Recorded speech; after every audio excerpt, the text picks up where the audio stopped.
Hello everyone and welcome to our channel What the Jams. I'm your host Jams, and today we'll be doing something a bit different from our usual content because I think our commentary of Sonic Adventure 2 left my co-commentator Koi drained. As of this video, we've already finished working on the SA2 commentary, and episodes will be coming up every Thursday and Friday, so be sure to check them out. During the January 2017 Nintendo Switch presentation, Nintendo unveiled a new title in Monolith Soft's beloved Xenoblade Chronicles series. Xenoblade Chronicles 2 features a major shift in art style, but returns to the more story-focused structure seen in the first Xenoblade. Despite Monolith Soft's ambitious reputation, especially thanks to Xenoblade Chronicles X, which we'll cover another day, and the length of time it usually takes for a big RPG to be released, Xenoblade Chronicles 2 managed to launch within 2017, hitting squarely on December 1st. But does it live up to Monolith Soft's repertoire? Let's find out. Before we begin, I'd like to mention that this game's story is not connected to that of the previous games, save for a few references. You can jump right into Xenoblade Chronicles 2 without any prior knowledge of the Xenoblade series. Xenoblade Chronicles 2 takes place in a world called Alrest. Humanity lives on and within the bodies of enormous creatures called Titans, which wander around a seemingly endless sea of clouds. In this world, there exist special life forms called Blades. Blades are given form when a capable living being, be it human or animal, touches and bonds with their core crystal, becoming the Blade's driver. By the time the events of the game begin, Alrest is suffering a crisis involving its living space and resources. The Titans are now slowly dying off, and with no replacements, humanity will no longer have anywhere to live. This also plays into Alrest's political climate. For example, the Empire of Ardain is situated on a Titan close to death, and they've annexed a fertile Titan called Gormott by force in order for their citizens to have a place to live. Our main protagonist, Rex, is a young optimistic salvager who digs up and sells ancient relics found deep beneath the Cloud Sea. During a major job that goes awry, he meets Pyra, a legendary blade called the Aegis. With her aid, Rex seeks a paradise called Elysium, which is said to rest on top of Alrest's massive world tree. His hope is that Elysium will provide enough living space and resources for all of Alrest, putting an end to its crisis. At its core, Xenoblade Chronicles 2 is a coming-of-age story. However, it mixes many different narrative themes, including science fiction and philosophy. The result is a story that has many ups and downs. There are a lot of comedic moments, but those eventually give way for deeper character development and contemplative or heart-wrenching moments. Rex's character development is a great example of this. He's often cited as a bland or vanilla protagonist, but I find him to be one of the most engaging main characters this franchise has seen. He's hot-blooded like many other JRPG heroes, but he's not a total idiot. Rex's character development is gradual and subtle until the climax of his character arc, and a second playthrough will shed some light on moments of foreshadowing that players might have missed before. The rest of the cast is just as charming, each with their own hidden depths and personal struggles to overcome as they put their faith in Rex's dream. Unlike prior titles of the franchise, Xenoblade Chronicles 2 uses a much more anime-esque art style, complete with a fair amount of fanservice and over-the-top fight sequences with excellent choreography. Your mileage will vary when it comes to the fanservice. I admittedly enjoyed it, but I also do find that it's not focused on or intrusive, save for maybe one instance in Chapter 4, unlike, say, the Senran Kagura games. The shift to this art style was intended to give the characters more expressive and dynamic facial expressions in cutscenes, and I think they succeeded on that front. The voice acting is likely to elicit mixed reactions. I personally found the English dub to be charming with its various accents, though the delivery of certain lines, particularly Rex's screams, doesn't really match the caliber seen in the original Xenoblade Chronicles. Something I really enjoyed was that there was a sense of consistency with accents depending on the region a character comes from. For example, Gormatti characters like Nia speak with Welsh accents, while Morag, who hails from Ardain, speaks with a Scottish accent. Meanwhile, every Blade speaks with an American accent.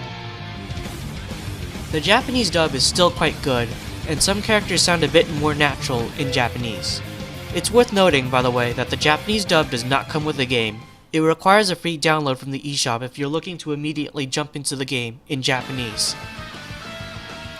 Of course, it wouldn't be a Xenoblade game without complex battle systems, extensive character building, and large explorable areas. Let's start with the basics. When you lock onto an enemy and begin combat, your characters will automatically do basic attacks at regular intervals. These auto attacks will gradually charge up your party members' arts. Arts are set to the right Joy-Con's face buttons, X, Y, and B, and are thus easy and intuitive to pull off. When drivers deal damage to enemies or heal teammates, they'll accumulate something called aggro. When they've accumulated too much aggro, enemies will shift their focus to them, so proper management of the aggro system is crucial to keeping your weaker characters alive. Some arts are also part of what's called a driver combo. A driver combo begins when you use an art to inflict break on an enemy. An enemy suffering from break can then be toppled. Toppled enemies can be launched into the air and then smashed back down for large amounts of damage. Each playable character can also partner up with a maximum of 3 blades, meaning that everyone can have access to up to 9 arts in combat. Blades also have personal, unique skills that activate under certain conditions in battle, meaning that switching your blades around in combat can play an integral role in strategic play. Blades also bring with them special moves that do a higher amount of damage and come with special secondary effects, but only charge up with the continuous usage of arts. Upon using a special, a combo tree will appear in the upper right corner of the screen. If you coordinate with your party members to unleash increasingly higher level specials, as in a level 1 special followed by a special charge up to level 2, ending with level 3, you'll be able to deal a lot of damage to enemies and potentially seal off their ability to perform certain actions. However, this will also cause an orb to appear in orbit around the enemy, corresponding to the element that you finish the combo with. Elemental orbs grant the enemy a resistance to the corresponding element, so planning your blade combos is important. However, they open up a new combat option, chain attacks. Chain attacks can be activated when the party gauge in the top left corner is full and will freeze time, allowing your team to unleash consecutive attacks. During these moments, elemental orbs can be broken, which will extend the chain attack and allow your team to take additional actions.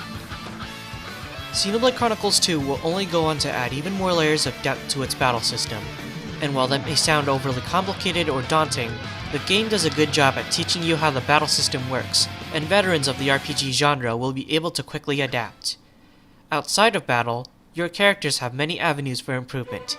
EXP can be earned from battles, but side quests also grant you bonus EXP upon completion. Uniquely, and thankfully, EXP earned from side quests or discovering new locations is not immediately added to your characters. Instead, it's saved up in a separate pool that can be cashed in when you rest at an inn.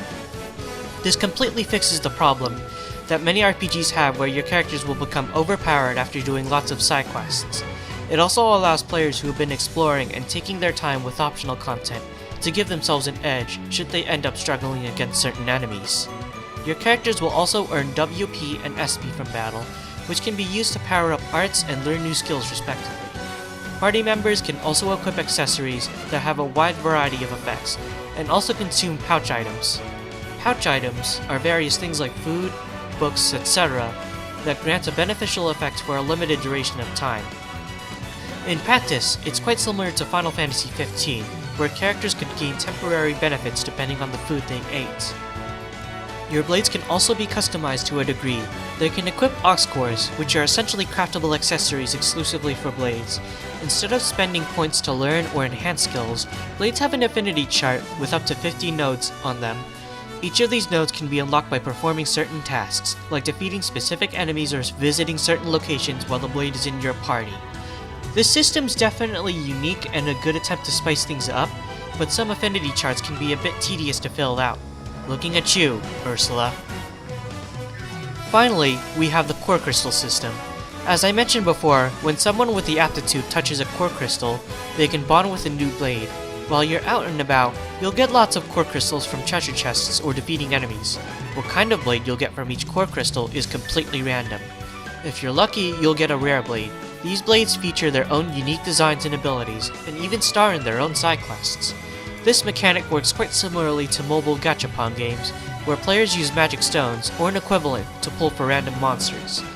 Unfortunately, this means that some players will have a difficult time getting every single rare blade, as some of them have unreasonably low drop rates. Thankfully, this system involves no microtransactions whatsoever. Common, rare, and legendary core crystals can easily be obtained in the game itself by the dozens. The core crystal system can help keep repeat playthroughs fresh, especially if you're not doing New Game Plus. More on that later. But the drop rates could have definitely been boosted a little, particularly for one of the more infamous rare blades. All of that adds up to a surprisingly large variety of ways to customize your team. At first, your drivers will fall into 3 basic roles: an attacker that focuses on pure offense, a healer, and a tank that keeps enemies focused on them in order to protect everyone else. But as you get more blades and equipment for your team, you'll soon be able to create unique builds that can do unexpected things. It's also worth noting that one of your early party members is a special exception. Torna uses an artificial blade named Poppy, who's essentially an android. Unlike most blades, Poppy can almost be fully customized with various parts, right down to her combat role and element. Under most circumstances, parts for Poppy can be earned by playing a minigame called Tiger Tiger, and then spending the ether crystals you earn to craft new parts. It's a robust system, but grinding for parts and chips can be quite tedious. Thankfully, you don't need to sink a huge amount of time into Tiger Tiger in order to use Torna decently. My one major gripe with combat is the lack of variety in arts. In previous Xenoblade games, there are a variety of arts that did no damage, instead granting unique buffs or statuses to mix things up. In Xenoblade Chronicles 2, the vast majority of arts focus on dealing damage, without much variety in secondary effects. I will admit that a lot of the benefits from the buff and aura arts have now been relegated to passive skills, equipments, and blade specials, but I would have liked more variety nonetheless. Like the previous Xenoblade games, you also have huge areas to explore. Alrest may not be as big as Mira from Xenoblade Chronicles X, but the environments are still very large. There's lots of hidden secrets to find, and you'll quickly notice that some areas are filled with, or guarded by extremely high-level enemies that your party stands no chance against. This gives incentive to return to older areas later in the game, when your team is more capable, allowing you to explore more of the region. You will also find various points marked with hearts to hearts. These are optional, fully voiced cutscenes that provide more insight into the game's cast. They're also relatively easy to trigger. You only need to have the required characters in your team, as opposed to the previous games where you had to reach a certain relationship level before being allowed access to these scenes. Certain spots may require your team to have blades with the appropriate field skills in order to access them. It's a good idea in theory, but in practice, it can lead to a lot of annoyance when you have to replace the blades that you've set up for your builds in order to progress. There are also collection points where you can grab materials to grab ox cores and pouch items. As a salvager, Rex can also dive into the Cloud Sea at certain points on the map, hauling up treasures depending on the quality of the cylinder used. But be careful, sometimes you'll bring back some angry wildlife with you and you'll need to win a fight in order to get your prize. Finally, there are unique monsters. As the name implies, these are monsters with special names that are stronger than other members of their species. They will always attack on sight and can prove to be a major challenge. But if you manage to defeat them, you might find some rare loot. New to Xenoblade Chronicles 2 is the Tombstone system. Defeated unique monsters will no longer appear unless you interact with their graves for a rematch. This makes it easy for players to farm them as necessary, and also allows you to explore the area without being harassed by them in the future. Alrest is filled with great world building. You will often find that NPCs will have something new to say after each chapter, and the side quests can also provide additional insight into life in Alrest. The side quests certainly aren't perfect, but a lot of the fat has been trimmed from the previous games. Basic quests in the previous games often had no unique dialogue or world building whatsoever, and existed purely for EXP and other rewards. Such side quests have now been reworked into the Merc system, which allows you to send out blades that you're not currently using so they can accomplish various tasks. This all runs on a timer, and blades will return with their mission complete once that timer runs out. In addition to the standard rewards you get from Merc missions, you'll automatically unlock a few random nodes on the affinity charts of participating blades. The game also encourages players to participate in Alrest's economy. Each major nation has a development level that can be increased by buying items, talking to NPCs, and completing side quests. As the development level rises, items will fall in price, and new goods can become available for purchase once certain conditions have been fulfilled. Xenoblade Chronicles 2's music is composed by Yasunori Mitsuda, Ace, Kenji Hiramatsu, and Manami Kiyota. The game's soundtrack may take some time to grow on you, but I found it to be absolutely fantastic once it did for me. Like many others who have played this game, one of my favorite tracks is More Ardain, Roaming the Wastes, which plays during the daytime in More Ardain.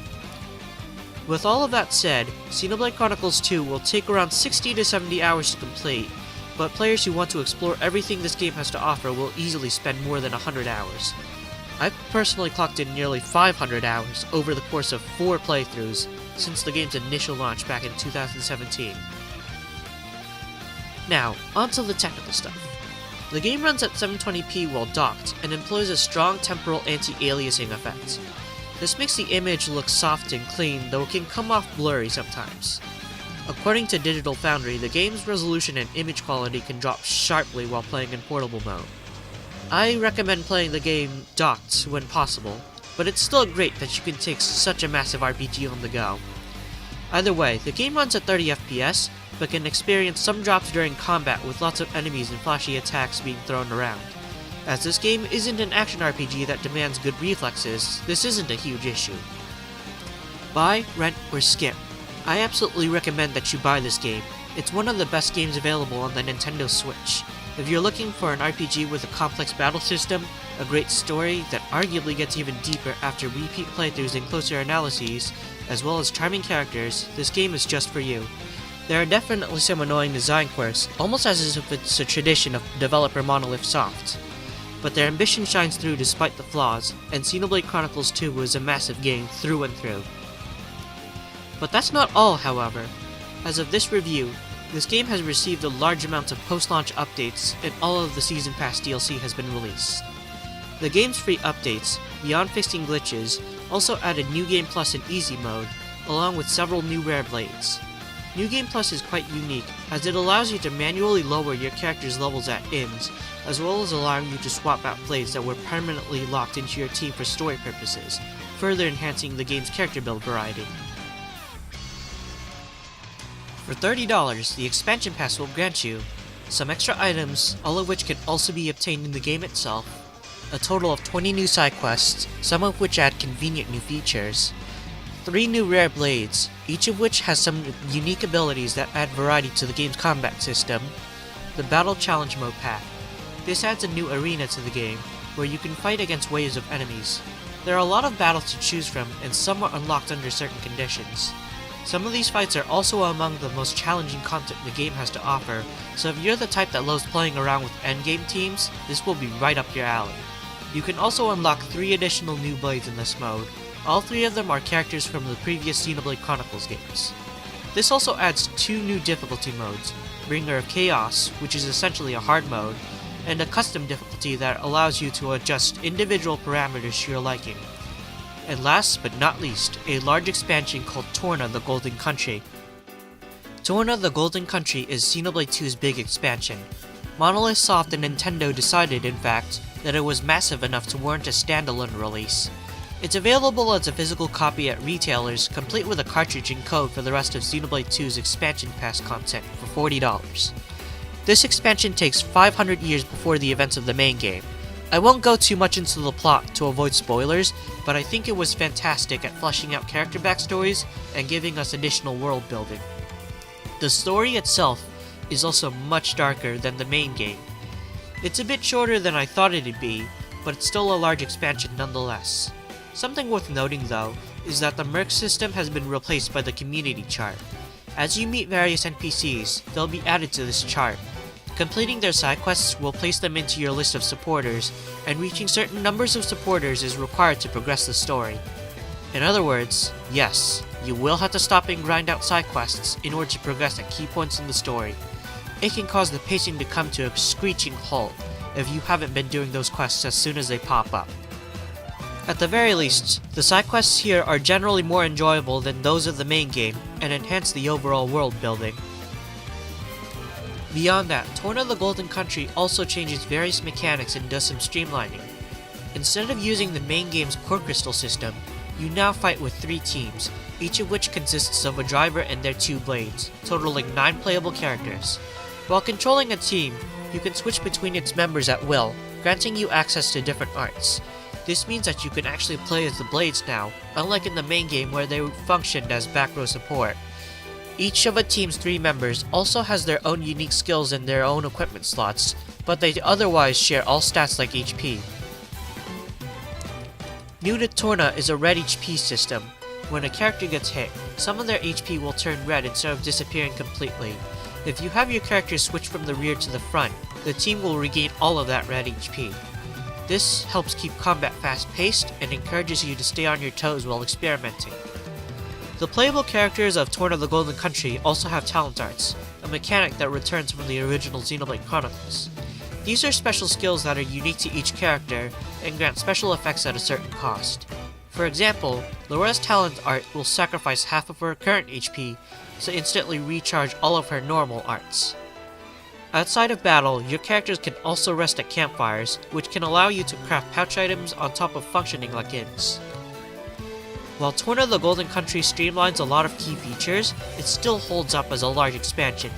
The Tornan Titan is absolutely gorgeous to explore, and the plot plus the side quests add a lot to character backstories and world building for all rest. Thankfully, this isn't like some big AAA games where the DLC is required to understand the main game's story. Everything you need to know there will be properly explained. This expansion does what all expansions should: add more meaningful content on top of an already complete game. Torna the Golden Country can be finished in about 22 hours, but there's definitely more optional content after that, including its own New Game Plus.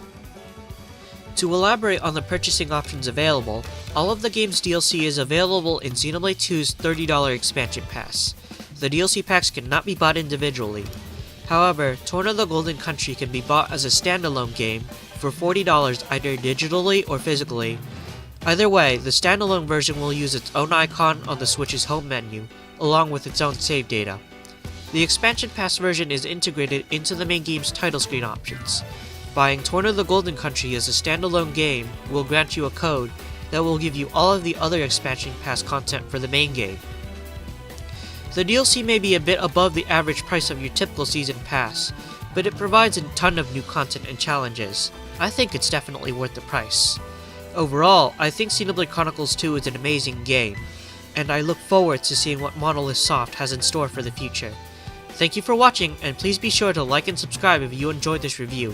What the Jams will have a lot of new content in the coming weeks and months, including more reviews and a full Let's Play of the highly anticipated Kingdom Hearts 3. We genuinely appreciate your support, and we hope our passion for gaming can put a smile on our viewers' faces.